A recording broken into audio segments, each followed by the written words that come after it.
Hi, Olivia. This is your great grandpa, and have some notes here that I'm going to send to you. I'm recording them right now, and a little of this is before the war when I was smaller, when I was a kid, and nobody seems to know anything about this stuff except now you'll be able to know what it is, and I'll give you a little summary of the here, and then I'll give you some of the war, the parts that I was in.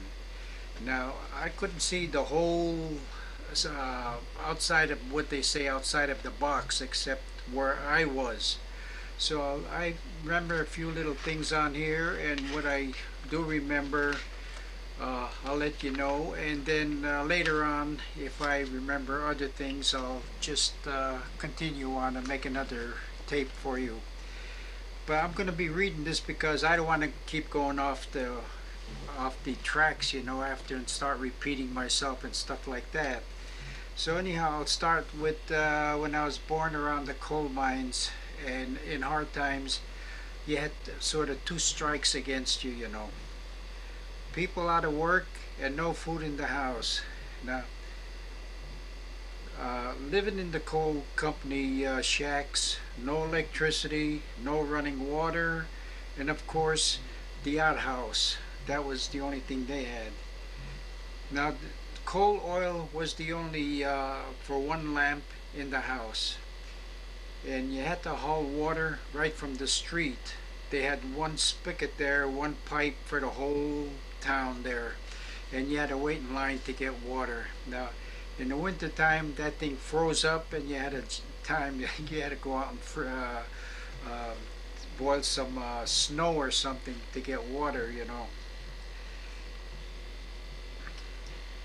Now that was my uncle's place in what they call Jetta, Pennsylvania. Pennsylvania. He's the one that took our family in after my mother died, and then later my dad uh, got married again, and he took the family and settled in Hazleton. My stepmother never cared for me and Steve, my brother Steve and I, and always favored her own kids. My brother Steve and I were always the outcasts. We were very young and, of course, used to get into a lot of mischief, mainly from trying to get away from her. We used to run away all the time. They used to have to keep looking for us. Although we were not orphans, they decided to send us to an orphanage about 30 miles away in a little town called Nanticoke. It was run by Catholic speaking nuns, Polish nuns actually. They were Polish nuns because it was for the Polish people there. There we were, also on a starvation diet, but at least we ate. What little there was, we did get fed. And we got very strict schooling and later helped with the farm chores. There were about 30 boys, so we always had enough to play football, baseball, basketball, all kind of games and so forth and so on, even ice skating.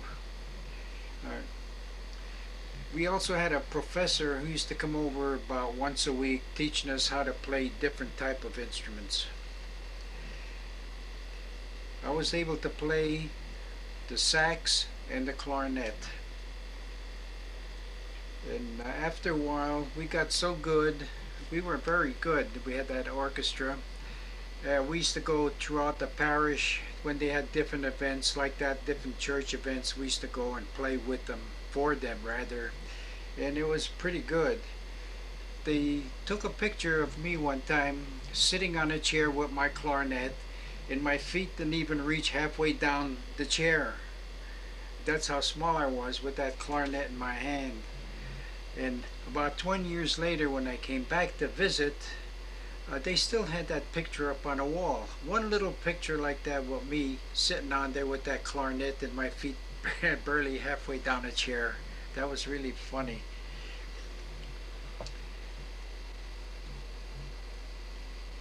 Okay, I was about 16 years old at the time, and my cousin Sophie and her husband Mike came to visit me at the home one time, and they took a look around and they decided to take me out, even though they had a very difficult time at home with their food, their money. He was out of work most of the time and everything. They still decided to take me out. And Mike, he was a gentle giant of a coal miner. He was really, really out of this world. They were so good, you know. And I could never love them enough for what they did.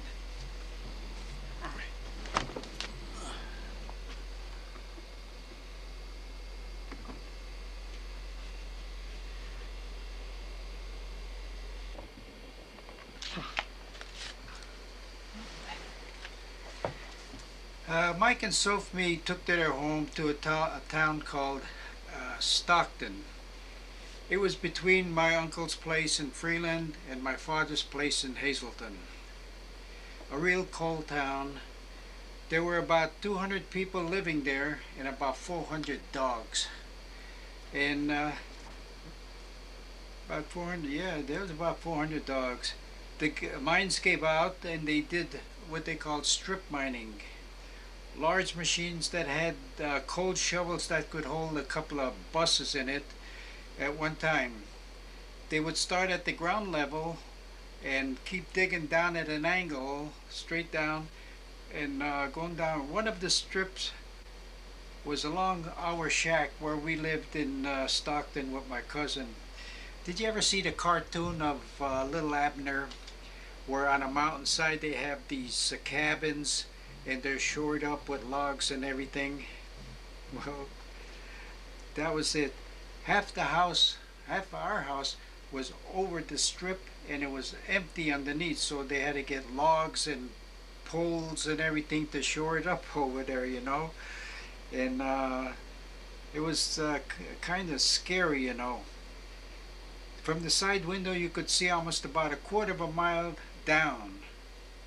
After I left, I heard about the family at the end of the street there.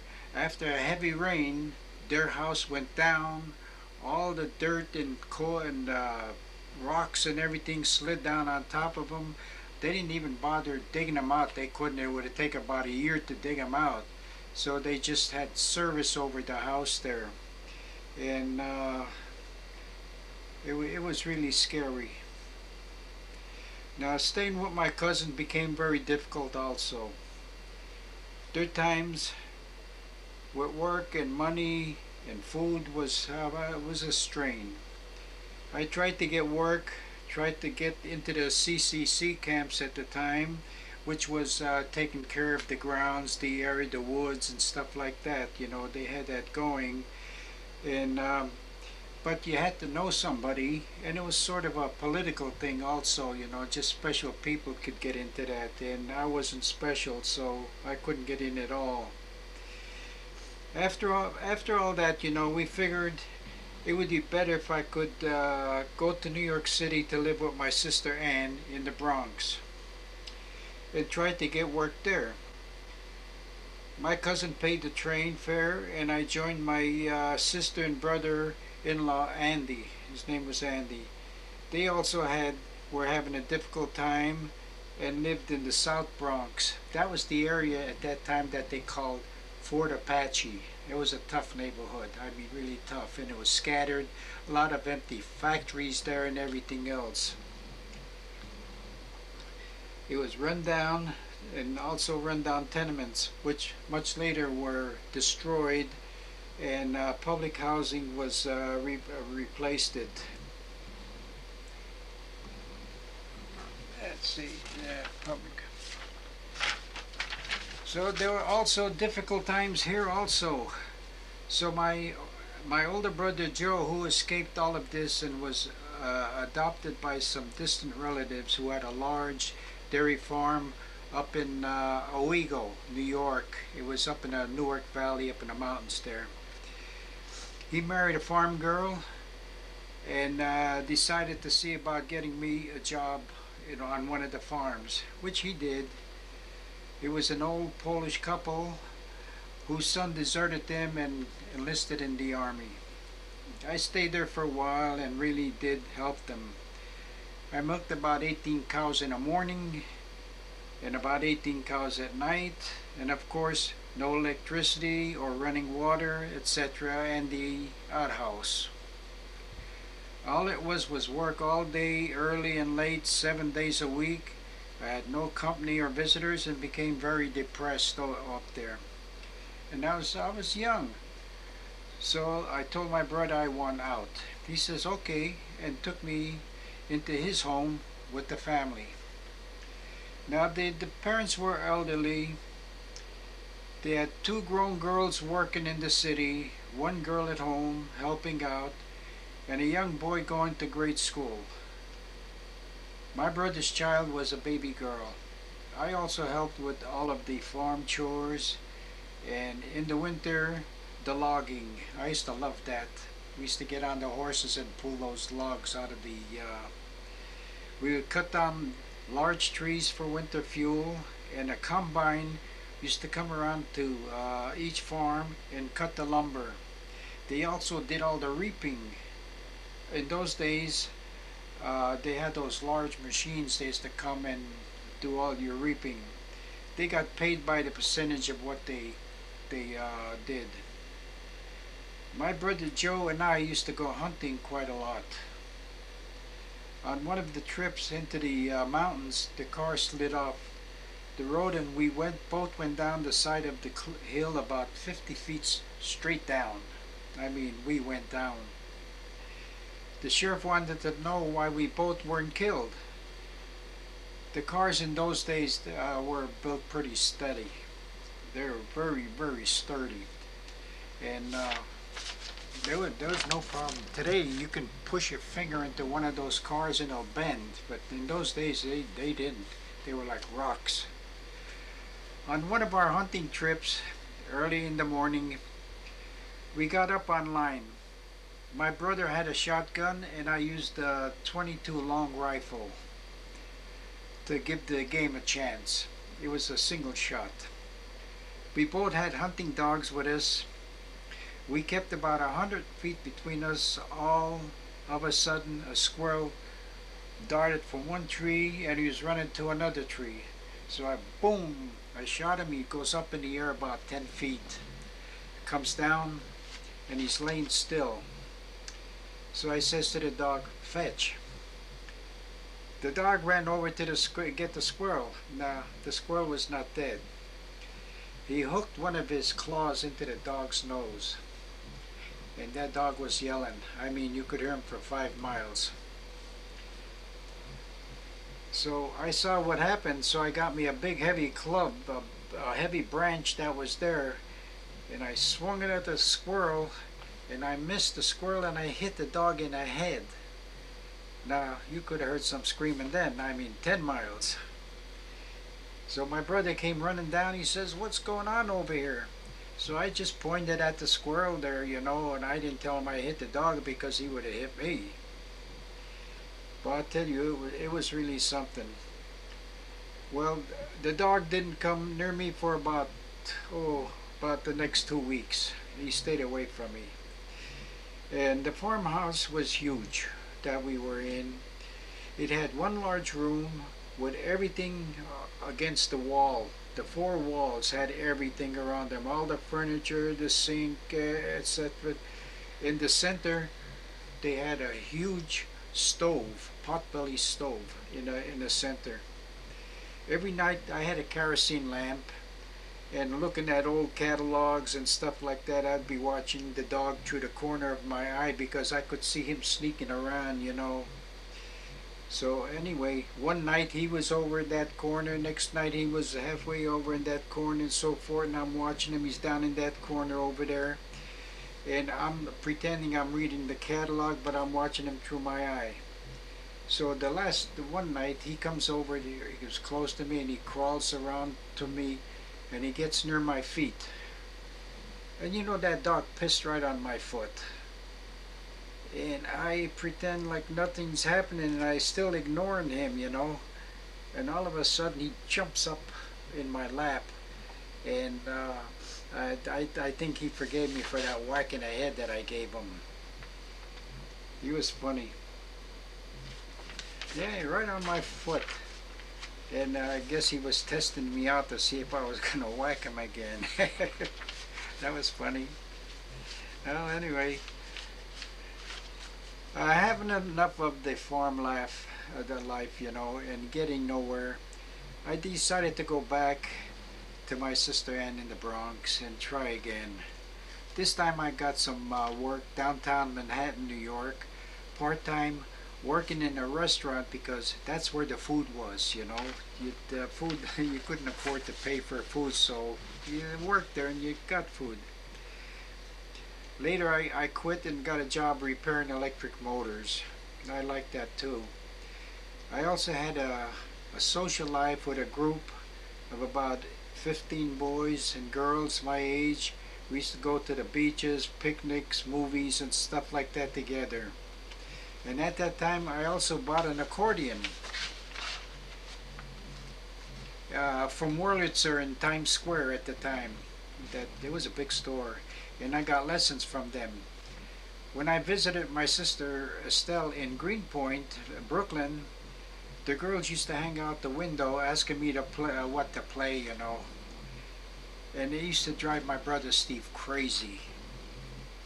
Then came the war in Europe.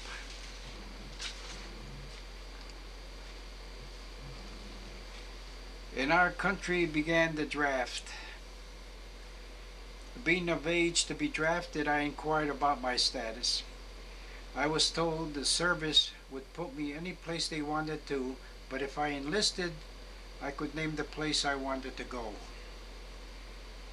The closest place to the Bronx was Fort J. Governor's Island, which was about 10 minutes by ferry from the Bowery near Wall Street. I enlisted and was put into the 518th Military Police Battalion, which was being formed to protect the 1st Army headquarters and so forth, I was there a few years training, going to radio school and learning the Morse code.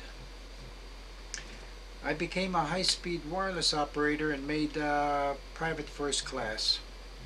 Being tops in my group, I was sent to Pittsburgh to a private school for 3 months to further my training.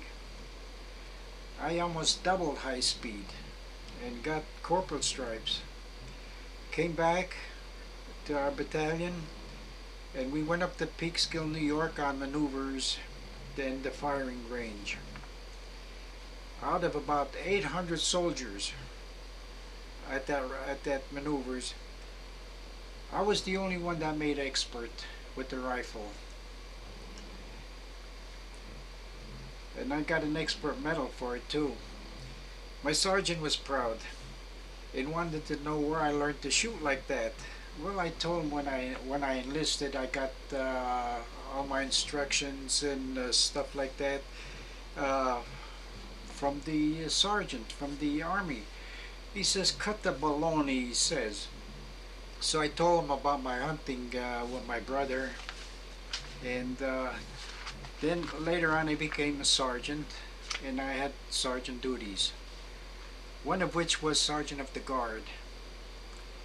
One time I brought my squad in for meals, which we were supposed to get about midnight, and the cook, a corporal, didn't have the food ready and got a little nasty about it, And I took my belt off because I was sergeant of the guard. I couldn't do that. I took my belt off, took my shirt off with the stripes and everything, and we went outside.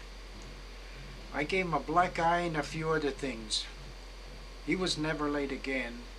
The meals were always ready when I brought my squad in.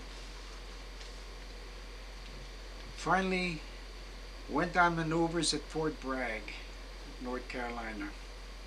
It was huge, that place. We had some MPs and we lost some MPs in traffic accidents, lost some soldiers on night maneuvers.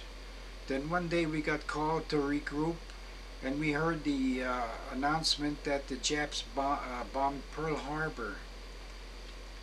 Everyone talking about Pearl Harbor, but mostly it was, where the hell is Pearl Harbor? And that's what it was. Nobody knew where Pearl Harbor was, but the Japs bombed it. The commands were told to report back to their bases. We went back to Governor's Island for some more training and preparation to going overseas to England. Well, we had 18,000 men on the Queen Mary, slept in 3 different shifts. The first night it was very cold, second night it was very hot. The ship kept zigzagging so the subs weren't able to hit us, because they wouldn't have enough time to set their torpedoes. And we landed up in Scotland. When we landed, we got on land. You took a look back, and that was a monstrous ship. It took up the whole harbor. That's all you saw was ship. And it was kind of big. We were put on a train. It had a small engine that looked like it was made from soda cans. This little grumpy little engine on this train here, We figured it was going to take us days before we'd get to our destination, which was near London. Well, that SOB took off that night. I think it was running over 100 miles an hour in the night. And I was glad to get off that animal, let me tell you. We landed in a area called, a town called Bridgewater, which was near Taunton and right near London. And we were billeted with an elderly couple. He taught music, and I was roomed with another sergeant, and guess who? The corporal I gave a black eye to.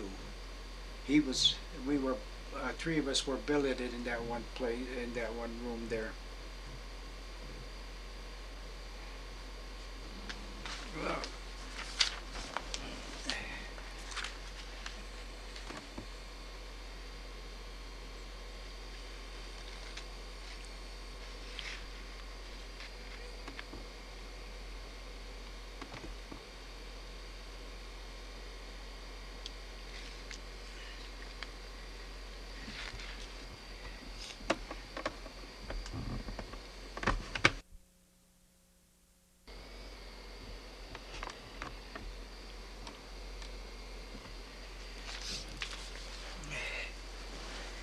at that time we got into Bridgewater, they were forming a new company, Signal Corps Company, which was the 17th Signal Battalion, Company A.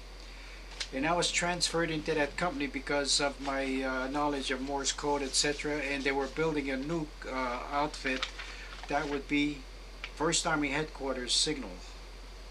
So we had to take tests and everything else to get in there, which we did. Now, while we were there, we had a team from the British, about 5 operators, radio operators, that were attached to us for training. And we trained with them, and there was one of the kids there, he was about my age, used to stick to me like glue. I don't know why, but anyway, it was, his sergeant was kind of very, very strict, and I don't think he cared for the kid trying to stay with me, with probably away from him. And this way we learned about each other's equipment and stuff like that. In case of an emergency, we could take over and help them, or they can help us with our stuff and everything else,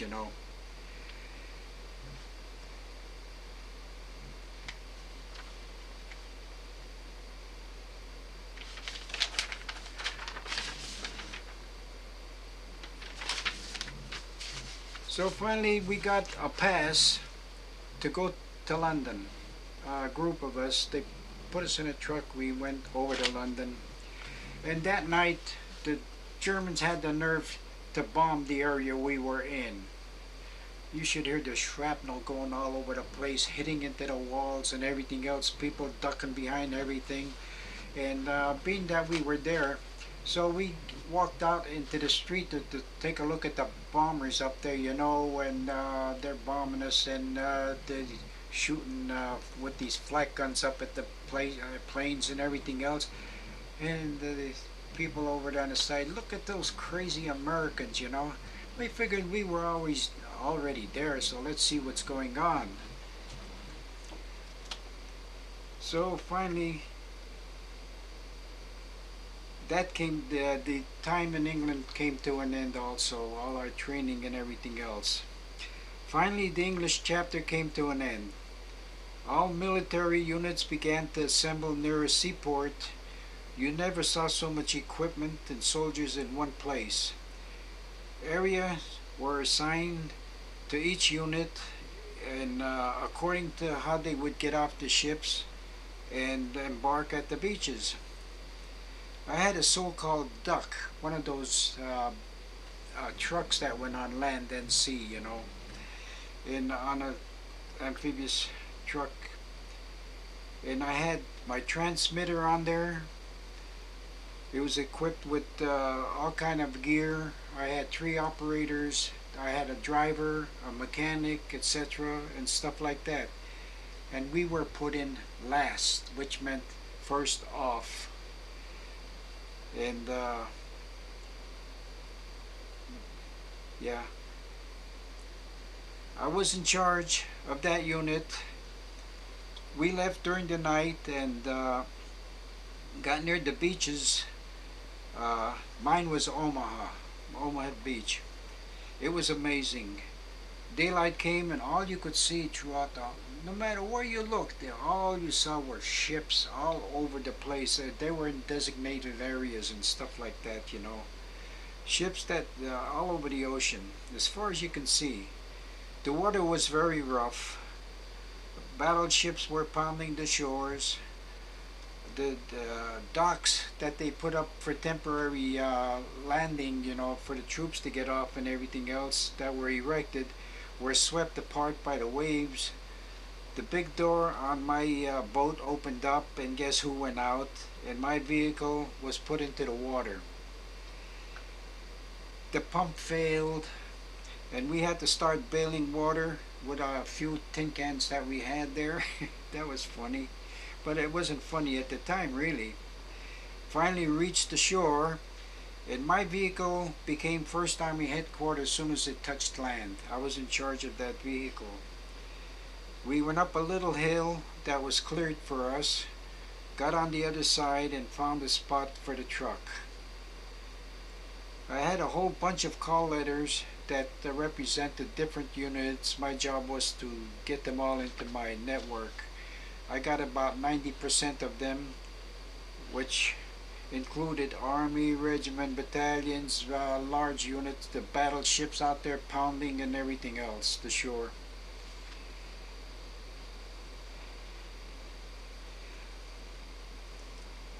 The 82nd Airborne too I was with, even had to get in with them.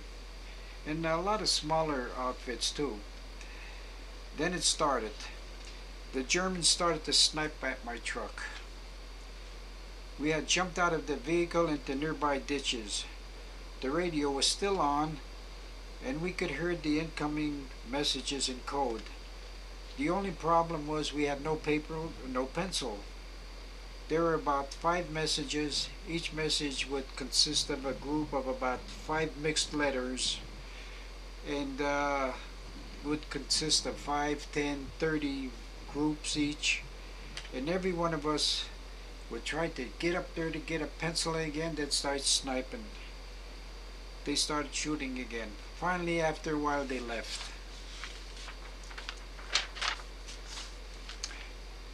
And in came the big brass. They wanted the messages and had a portable decoder. I explained what happened.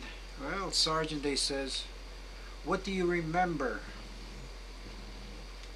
I do not have a photographic memory or anything near it. I started rattling off one message after another from what I thought I remembered. Oh, the whole bunch of messages.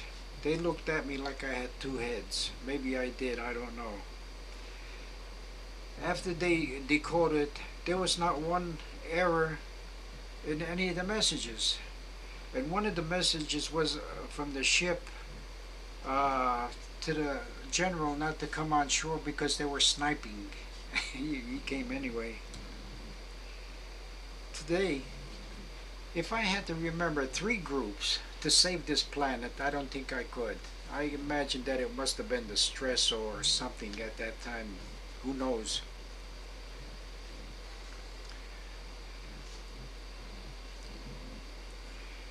We continued working there, and a lieutenant came over to us and wanted me to escort him to the shore battery that was nearby for information. I told him I couldn't because I was on duty there and in charge of the unit. He said it was very vital, so I put the truck and everything in charge of one of my operators. We went over to the area and he took notes. The Germans had big guns on like small railroad tracks, about half a circle. And these guns, they had all kind of markings where they could move them, and they swept a whole big part of that ocean there. They could knock almost anything out. And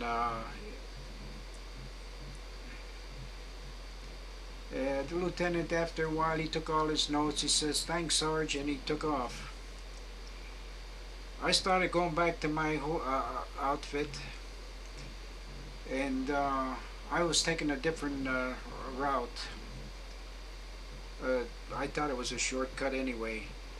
And then I saw this dead German laying on the ground with face down, his hands over his head, and he was clutching this beautiful rifle. I think it was a sniper. Well, I wanted that rifle. So I got my bayonet and I probed all over the body and so forth, no booby traps. I took the rifle and his bandolier of shells. I had my rifle on one shoulder with my gun belt, his rifle on the other shoulder, and a belt across the shoulder, and I'm going back to my truck.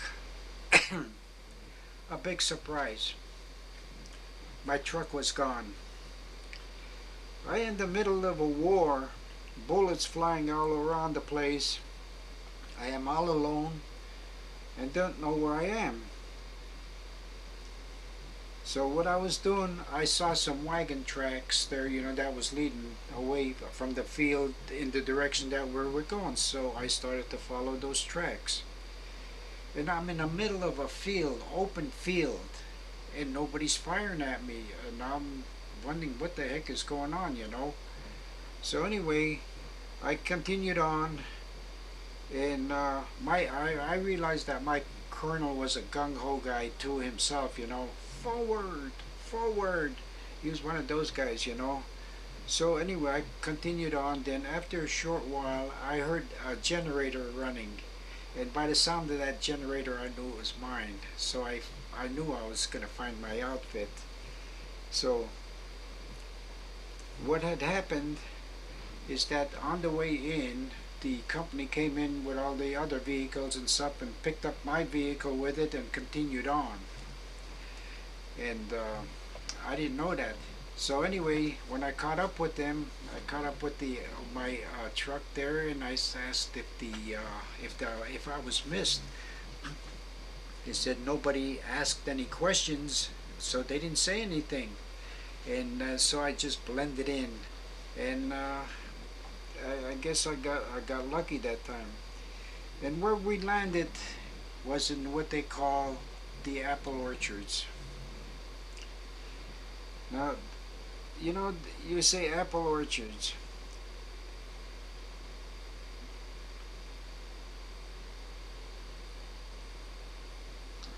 They were small areas with high walls, about 10 foot high, of brick, not brick, but actually stone, dirt, wood, and everything else. They were a hindrance to our troops, though you couldn't see what was in the next field. In fact, one of our men heard Germans talking in the next lot. We looked over and saw 3 Germans sitting down. One of our guys had a frag grenade, what they call a frag grenade. It doesn't kill you. It explodes and it knocks the hell out of you without killing you, you know. It's a concussion grenade, actually. So he threw it over the wall, and the three Germans flew up in the air. They took off running. Let me tell you, they ran. They finally got some of our tanks.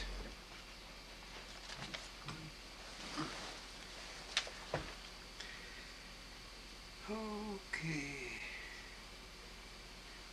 We continued to move on to a town called St. Lo. We were stopped cold and couldn't move. The bombers were called in. This place was heavily fortified with German flak guns, the anti-aircraft guns, and wave after wave of our bombers moved overhead, dropping bombs. The German guns took a heavy toll of our planes.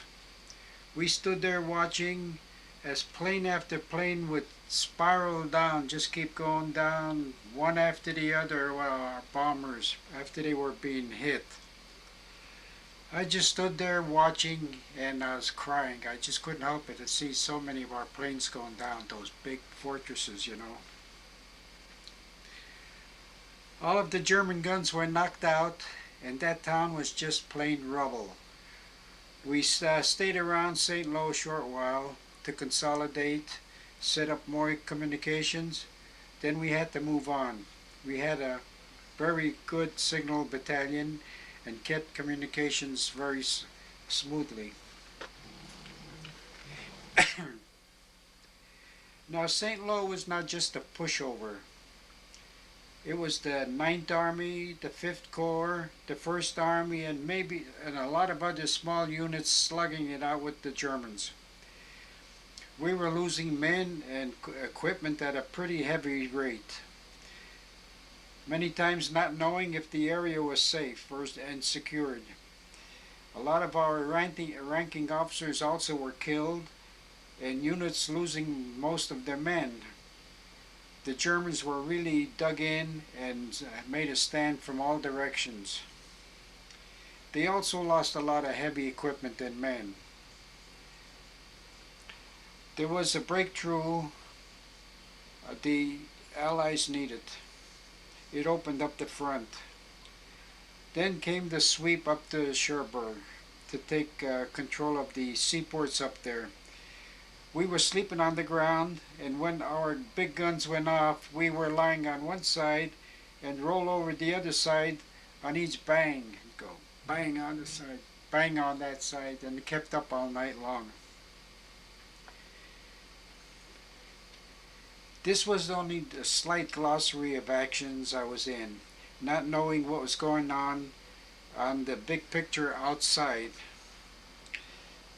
Area after area, many things happened that I would have to try to remember and relate. I will try to tell you a few without being in sequence. It was in the rainy season, the mud was extremely bad. It was a chore just to get the vehicles moving, sometimes stuck for hours. Mud was very deep. In the winter it was bitter cold and snow 3 foot and higher in some areas. We had to dig down to the ground, keep our clothes on, get into the bedroll and sleep. When you got up, you couldn't feel your feet and other parts of your body. I mean, it was nasty. Another incident. We came upon a field where there was a big tank battle. Evidently, some medics treated some tank men who were burned. Looking around, I found a soft jacket, one of those cloth jackets, with vials of heroin. That was used to kill the pain when they got burned like that. I picked it up, folded it, and put it in my duffel bag, figuring to return it to the medics. I completely forgot about it. It was weeks later I came upon a medic outfit in the field, walked in and asked for the one in charge and handed him the jacket. I'll never forget the look on his face. for 2 days they had been trying to get some for the wounded, and there was none around. I refused to give him my name, so he just gave me a big hug and I left. I really felt pretty good about it. I never told anyone that I had the vials. It was a small fortune in the wrong hands, let me tell you. Germans turning posted signs pointing in the wrong direction, had to rely on our maps and compass.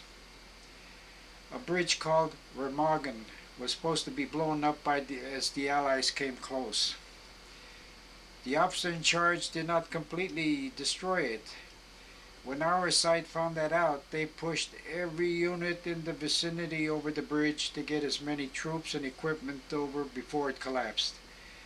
I swear, as I was driving my truck, it was slanted over this way, and I swear I was going to go over the bridge. It was that bad. They also kept pushing tanks over. It later collapsed. The German officer who was supposed to destroy that bridge and didn't was taken to Berlin and shot.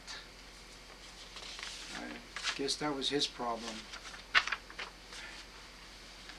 Another incident.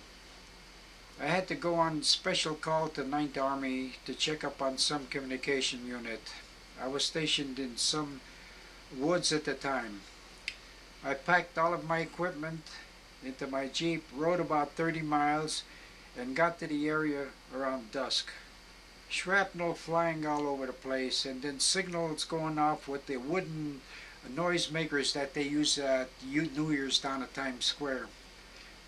Because they didn't give off any sparks, which meant a gas attack.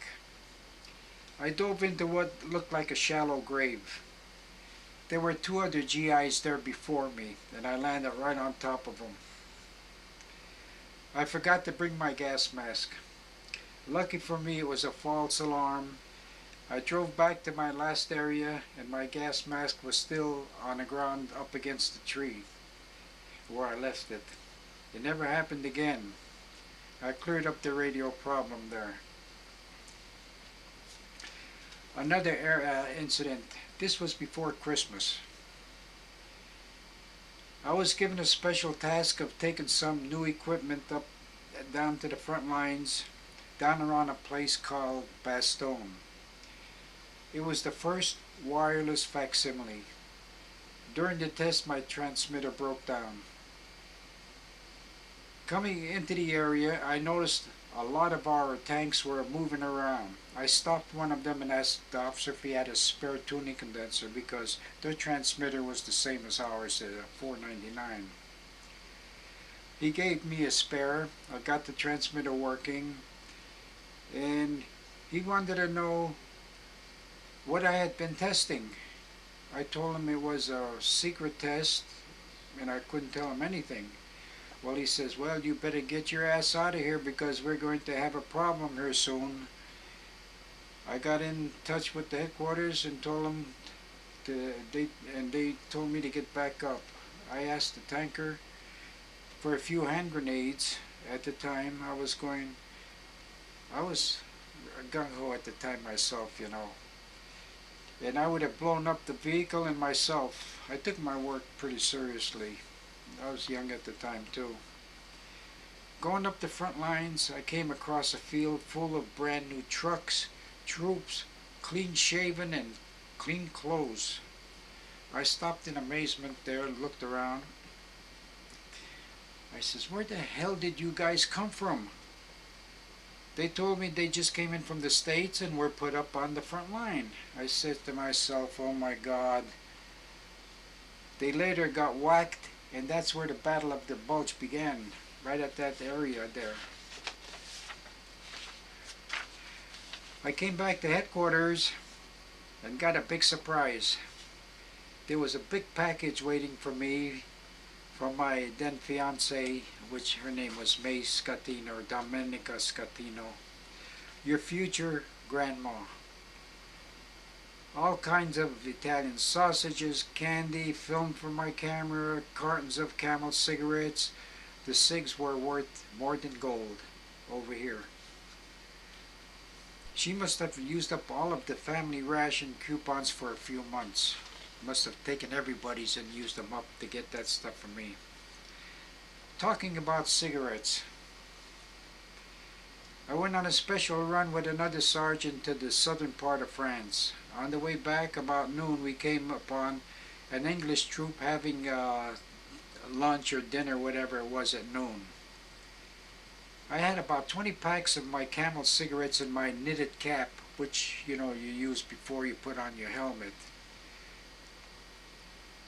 I had an open Jeep with the hat and cigarettes in full view on the driver's seat, and we went in to eat. Stayed about a half an hour.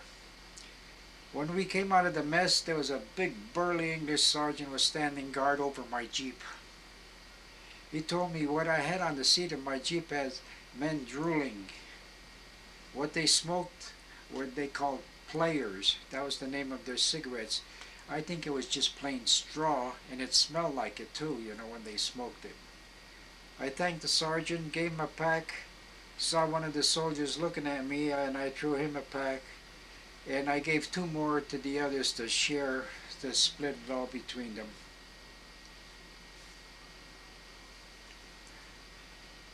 There's another incident. While in Germany, we came upon this town where the women wore large medals for giving birth to children from soldiers on leave.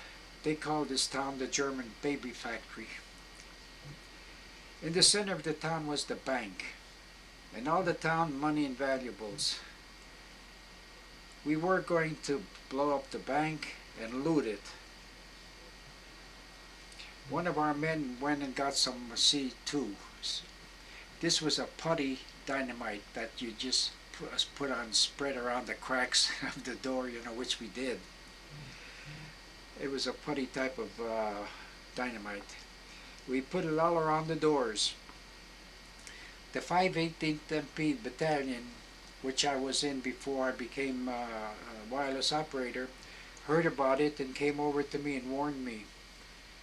I had been in that unit before, being transferred to the Signal Corps. We had to back off or get into a lot of bad. Let me tell you, we backed out because we didn't want to go to prison, even though it was German. There was another incident here. Going into Germany, we came upon the area called Buchenwald. I guess you must have heard about that. It was a large killing plant for humans.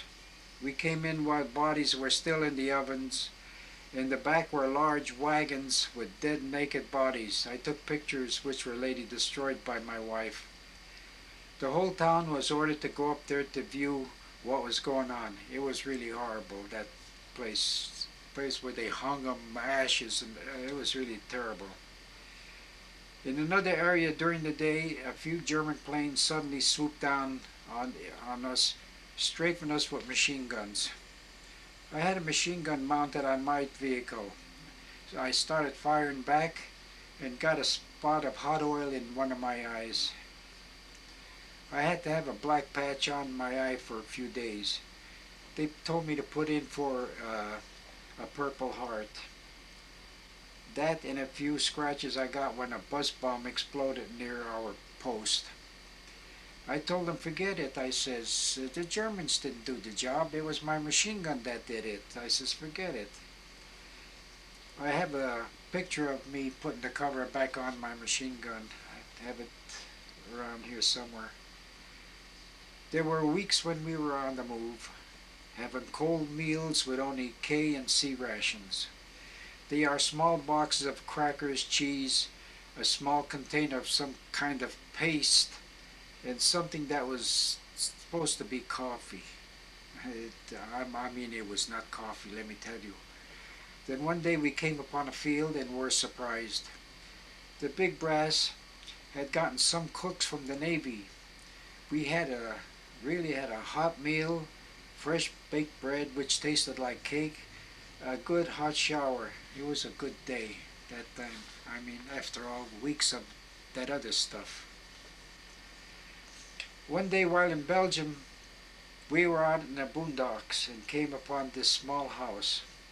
Opened up the doors and couldn't get inside because it was a large cask with a frame of a house built around it to make it look like a house. That was funny. It was filled with Calvados, which was a derivative of cognac. In other words, powerful dregs. We had some empty jerry cans, the 5-gallon gas tanks cans that we used for our vehicles and generators. Filled them up and went out into the woods and got stoned. I was blinded for a few days, but what was worse was the stink all around us from dead cows. This was the second time in my life this happened to me. After I left the service, I never drank again. When you can wake up with that stench in your nostril, you can't get rid of it for a long while, let me tell you. There's another incident. During one event in France, we came upon a French house. Having a desire for fresh eggs, we approached the farmer and told him that we'd like to buy some eggs. We would scramble the eggs in our helmets and then put the helmet over fire and scramble the eggs, you know. Our helmets did double duty. The farmer said he didn't have any. One of the people there said he always had eggs for the Germans. The second time he also said no. I took a hand grenade, tossed it down the outhouse, and ran. The outhouse blasted apart, and the stink was a long way off, at least 5 miles. All of a sudden he was finding eggs all over the place. We had scrambled eggs that night. We also had a 5-man French-speaking team. 2 of them I knew from the Bronx. This one guy named Fleischman was the maitre d' of a large hotel on the Grand Concourse, near, I believe it was 159th Street or somewhere, where all the movie stars and everybody used to come to. We were along the roadside where we got the eggs. 3 of them had to relieve themselves. They were squatting by the road, and a French family, mother, father, 2 daughters, 1 son, came strolling by. The boys were caught with their pants down. The family was shaking their hands as they were down. Not one lifted his head. We kept laughing for days. I don't think they ever forgot that. That was really something.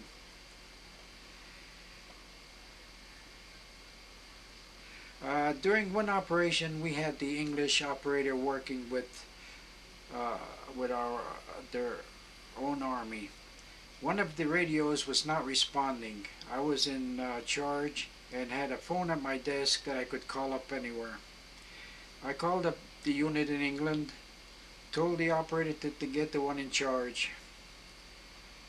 When he came on, I asked why the unit wasn't responding. He checked and found that the operator was asleep at the key. We got connected again, and I asked, to whom am I speaking? He replied, Lieutenant so-and-so. And he asked who I was. I said, Sergeant so-and-so. There was a moment of silence. I swear I could hear his teeth grinding. So I wanted to get away from that. So finally I said, and don't let it happen again, and I hung up.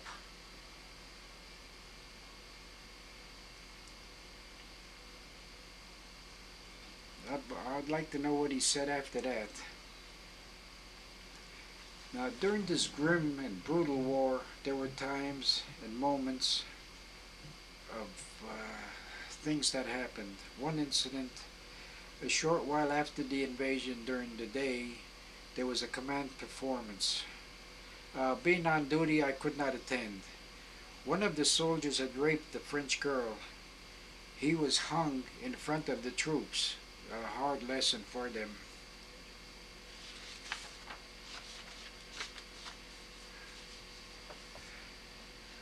This is something odd. During my entire invasion time, I carried a math book. and used to do math problems in my spare time, or I would try to upgrade my operators where things were slow. The only one who were able to operate a typewriter to copy code was myself and the warrant officer in charge. He was an old hand at the game. His name was Scott. We would spell some of the operators, put on the earphones, talking, smoking, drinking what was supposed to be coffee, and copying code messages at the same time. Then I would go down to the transmitters, turn down the power, send phony messages for them to copy and learn to type and increase their speeds. I really loved my work. I also felt honored that at my age, I was a sergeant, given command of the first unit out of the boat from our outfit to land, and my vehicle became 1st Army Headquarters on land. The work entrusted to me, I did. We really had good, solid communications. There was one time in France when we made a rhombic antenna. We cut it to a certain frequency, aligned it for Presque Isle, Maine in the States. I had the job of sending the President's message, FDR. It was coded. There really must have been something special. That was the only time we ever did that. Never again, just that one time we cut that special rhombic to send that message.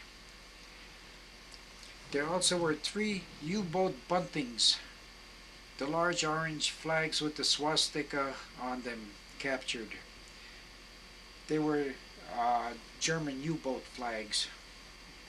They were given to 3 soldiers in the 1st Army as trophies. I was surprised when I was awarded one. Your grandma burned it with pictures of me, General Omar Bradley, and a few English generals who let me be snapped with them, as they would constantly be around headquarters at the time. I was the only one who had them. The flag was burned because it had a swastika on it. The pictures were, in anger, also destroyed. A photo of Nixon and a few he graduated with and was given to me by Mr. Murphy, who was in charge of the Flat Top Enterprise. He also gave me some cards sent to him from the White House. They were destroyed. What was the only one and only picture of Nixon? All the pictures of Buchenwald were given to someone. I never found out who.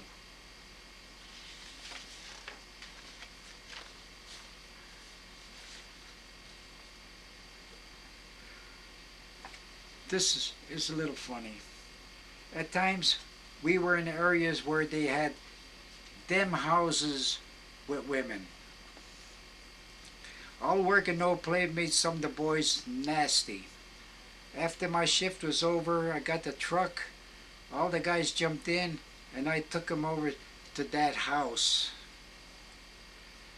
Then I got them back. They were all in a much better mood. So was I. That was the best and easiest way to control them. They also worked much better. Also, to bolster morale, we heard that the Red Cross was in the area. Asked them to visit us. They would if we provided them with some beef. They seemed to like to hang around with officers only. We told them forget it. A few miles down the road was the Salvation Army. They didn't hesitate. They came right away, opened up the side of their trucks, gave us coffee, donuts, and everything else. From then on, I gave to the Red Cross Army only. I still do. I think we had one USO unit that was in our area. I'm not sure because I don't remember anything about them. The English USO we saw in England was really very, very funny. They have a dry sense of humor. I guess you know about that. I caught one of their jokes 3 days later. You have to get on to their type of speech and their manners.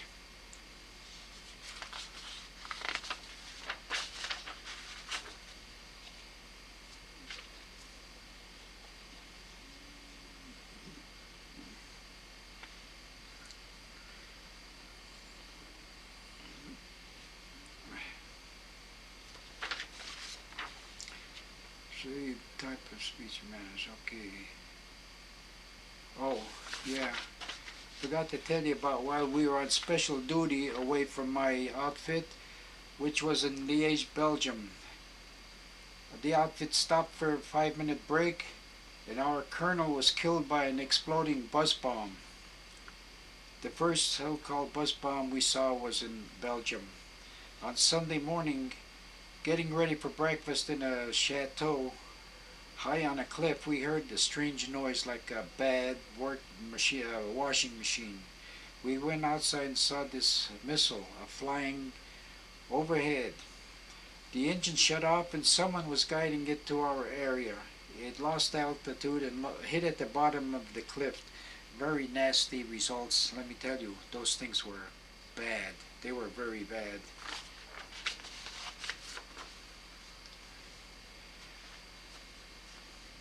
I'm sending this bit to you as I can come up with anything else right now. If I do, I will jot them down. We also were supposed to get a medal for the invasion. I guess the order was lost along the way. I never missed it anyway. I had 5 battle stars, good conduct medal, sharpshooter, and expert shooting medals. I was also trained to fire a 75mm howitzer. That's a short snub-nosed cannon. A very nasty thing close by. Clint Eastwood, move over.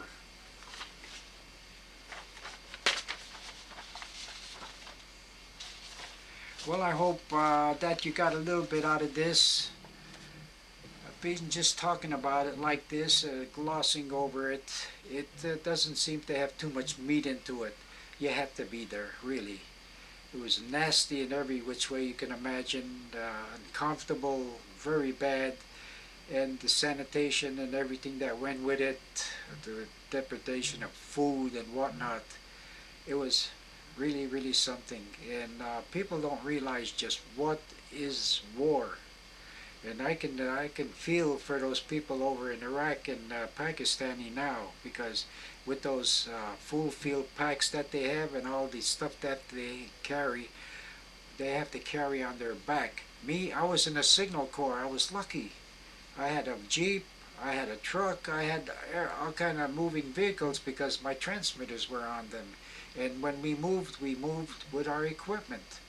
And in a way, we were lucky. These guys have to carry that pack on their back, let me tell you, and it gets heavy after a while. It's like somebody put rocks in. Every mile they put an extra rock in there, and it gets heavier and heavier. So people don't seem to realize what those people are going to. I can feel for them, really. Okay, honey, I hope you enjoyed it, and at times I'll get to talking to you again. I just wanted to bring up the last item here for this time. I lost my brother Joe, who was a Marine and died in the South Pacific Theater. A cousin Victor died in the Navy. My brother Steve was stationed in the Aleutian Islands. He now lives in Florida. He was a plane mechanic. And I, of course, was in the European theater.